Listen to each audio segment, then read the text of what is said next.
A gente estava fazendo faculdade de ministério. Faculdade de Chamado de ministério. diploma em ministério. Então, são 3 anos de faculdade, você tem várias matérias. Então, a gente teve ministério pastoral, a gente teve que Antigo legal. Testamento, Novo Testamento, a gente teve... Mas não é teologia. Então, tem também. Tem teologia. Então, não é uma faculdade de teologia, porque a gente não quis ir para abordagem E teológica. ela te prepara para essa faculdade? Você tem uma formação para ver de ministério. Basicamente, Ok. é como se você pegasse a formação teológica, só que você coloca mais doutrinas práticas.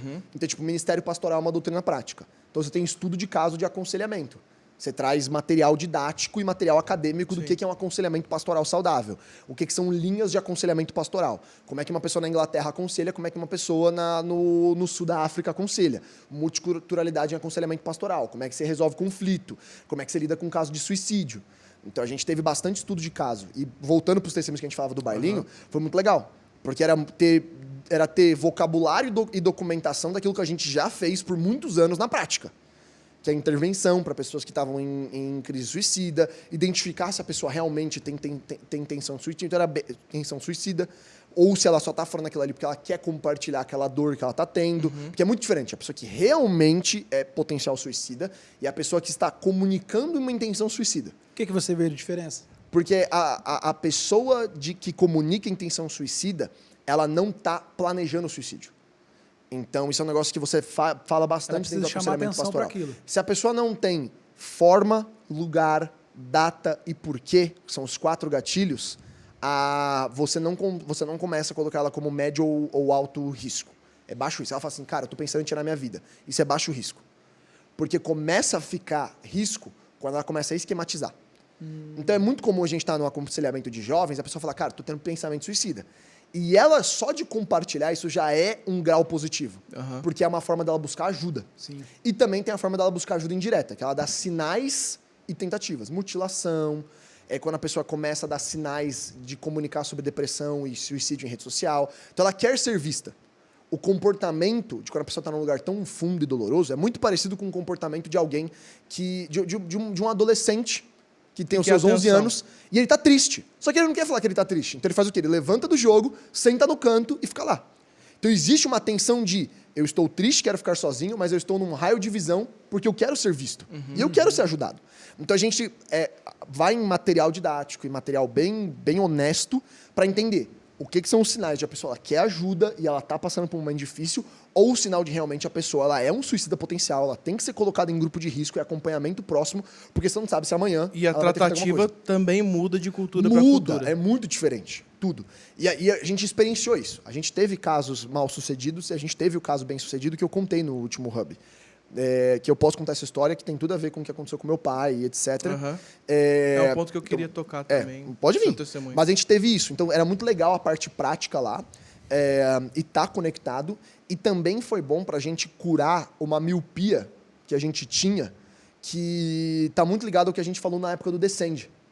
Então, tipo, a gente faz 3 anos agora do Descend, né, que a gente tá gravando. Foi semana passada que completou 3 anos. Ah, é verdade. Foi dia 8 de fevereiro. E quando a gente estava no Descend, falar chegou nossa hora Brasil é legal. Mas você que está no Brasil, e não é que você viajou para fora, você não morou fora e se congregou com pessoas de outros países, você não entende o que isso significa. Porque é muito vaso. Chegou nossa hora, mas chegou nossa hora para quê? Sim. E quando a gente estava lá, cara, isso virou um estigma nosso, porque virou um lema. O negócio tomou conta da gente. Porque eu falei, cara, chegou nossa hora. Agora eu tô entendendo o que eu estava repetindo no estádio há 3 anos atrás. Porque eu começava a falar o que estava acontecendo num culto de domingo nosso. Você conta o que aconteceu no culto da Zion, no culto da Poema, o cara começava a chorar na mesa. Falei assim, mano, eu daria tudo para ver isso. Cara, como eu queria ver isso. Eu vim para cá buscando isso, eu quero isso. E você fala assim, peraí. O que eu tenho todo domingo, o cara tá me comunicando aqui na minha frente que ele largaria tudo que ele tem, sairia do país que ele tá para viver isso aqui. Eu falei, cara, a gente não tem noção muito do que Deus está movendo. Então, quando vem o pregador e ele fala assim, oh, Deus tem algo especial para o Brasil, você fala, tipo, valeu, obrigado, opa. Já entendi, bacana. mais um. Agora, na hora que você pisa lá e você vê, mano, como é que tá a realidade, depois você volta para casa e fala assim, mano, a igrejinha mais tchutchuca de bairro aqui, que tem 50 pessoas, vê um mover do espírito, que esses caras que tem 1.000, 2.000 pessoas não vêm em 1 ano, 2 anos. Caramba, Então, mano, você meio que sintetizou o real propósito do Descend. Porque a galera Sim. começou a trazer o acontecimento do Descend como um presságio de um avivamento global. Aí gerou até uma certa cobrança, acho que você acompanhou nas redes sociais. Com certeza. De muita gente, muito sensacionista, muita gente, vou falar assim, muitos reformados, entendeu? Alguns movimentos teológicos que falaram, olha, pregaram, prometeram alguma coisa que era abstrata, não vão entregar, isso é o que foi o Descend. Muita gente taxou o Descend que a galera disso. não entende. Mas você falando de quando você foi, você realmente viveu o propósito do Descend. Exatamente. O que precisa ficar claro? O Descend não era uma promessa, ele era um ajuntamento. Um Aham. ajuntamento baseado no quê? Na percepção do que estava acontecendo. Então o Descend não foi pra gente virar a bola da vez. O Descend aconteceu porque a gente percebeu que a gente já estava virando a bola da vez. Sim. E é isso que a galera não entendeu. Então, quando a gente teve o Descend em Kansas, e teve o set de adoração do Brasil, e teve o prayer moment lá do hotel, todas as pessoas do Collab gringos viraram pra gente do Brasil e falaram assim, ó, algo que a gente nunca viu aconteceu aqui. Isso é sobrenatural, isso não é normal. E a gente já está reconhecendo que Deus está fazendo alguma coisa na América Latina há um tempo e está se intensificando. A gente quer ir para lá. Então não foi um negócio tipo, vamos fomentar algo no Brasil. Não, não. Sim, vamos fazer um evento lá Existe pra algo, gente. a gente precisa acelerar.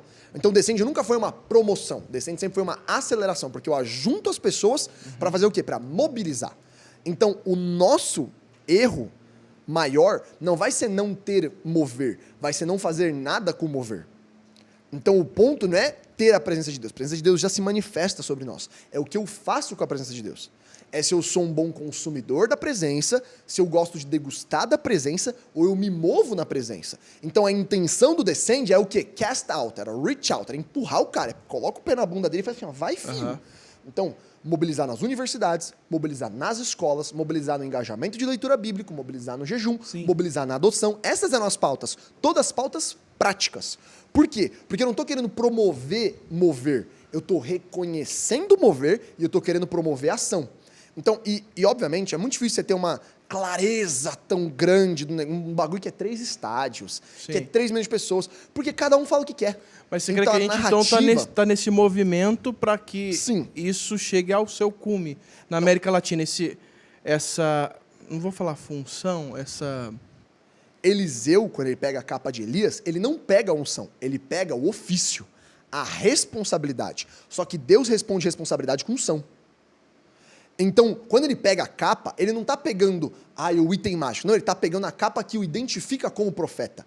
É a capa de profeta, é o ofício profético. Até porque a unção é muito específica e pessoal. Exatamente. Então, Unção sendo capacitação para o cumprimento do propósito, Exatamente. se torna algo muito pessoal, o ofício foi tomado de profeta. Então, Isso? e eu não tenho, e não existe unção sem demanda.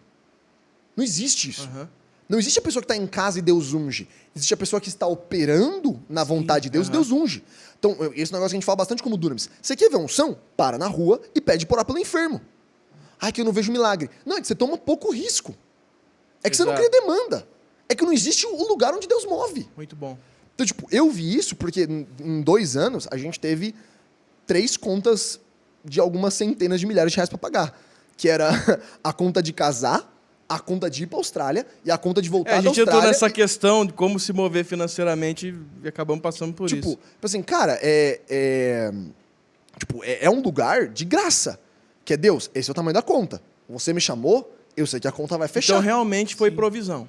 Não, a nossa palavra foi diferente. Deus chegou pra gente e falou assim, ó, porque eu já tinha tido os testemunhos da época do bailinho de me mover por envelope, por gente fazendo pix de milhares de reais, aleatório. Só que Deus deu uma palavra clara de, vocês vão ser terra fértil, vocês não vão receber nenhuma doação extravagante, mas tudo que vocês colocarem a mão vai prosperar. Trabalha. E aí foi o ano que, em metade de um ano mais ou menos, eu fiz 500 mil como agência. Uma Caramba. agência que eu tinha acabado de abrir. Caraca. Abri a agência, comecei a trabalhar, comecei a fazer um negócio. Mas no aí, mano. Brasil? No Brasil.